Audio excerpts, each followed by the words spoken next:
अस्सलाम वालेकुम। आप देख रहे हैं पाक एक्सक्लूसिव टीवी।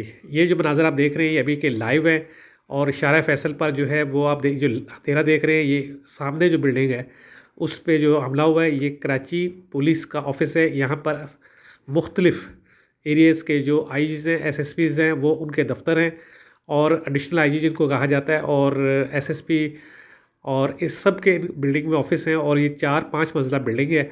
इस वक्त आप देख सकते हैं मनाज़र, सब अंधेरा है, लाइटें ऑफ़ कर दी गई हैं, शारा फैसल की दोनों तरफ की ट्रैफिक बंद है और पुलिस कोशिश कर रही है कि दहशतगर्दों को काबू करे।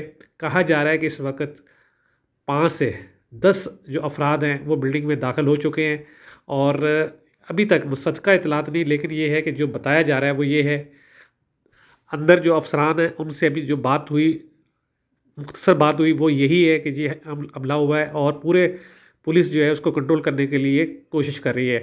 एडिशनल आईजी का कहना है कि मेरे दफ्तर पर हमला हुआ है और पुलिस इसको जो है काबू कर रही है। आप देख रहे हैं पाक एक्सक्लूसिव टीवी पर ये खसूसी मनाज़िर। इस वक्त जो सूरत हाल है वो ये है कि मेट्रोपोल से लेकर नर्सरी तक जो भी पूरा रोड है, दोनों तरफ की ट्रैफिक बंद कर दी गई है ताकि जो है इन दहशत गर्दों को काबू किया जा सके। आप देख रहे हैं पाक एक्सक्लूसिव टीवी। इस वक्त कराची में कराची पुलिस के हेड ऑफिस पर हमला हुआ है और दहशत गर्दों की कोशिश ये है कि वो उस पर काबू पाए और इस वक्त कहा जा रहा है 5 से 10 अफराद जो हैं वो अंदर हैं। अभी तक के इतलात के मुताबिक एक फ़र्द ज़ख्मी हुआ है जिसको जिना अस्पताल मुंतकिल कर दिया गया। वीडियो देखने का शुक्रिया। अल्लाह हाफिज़।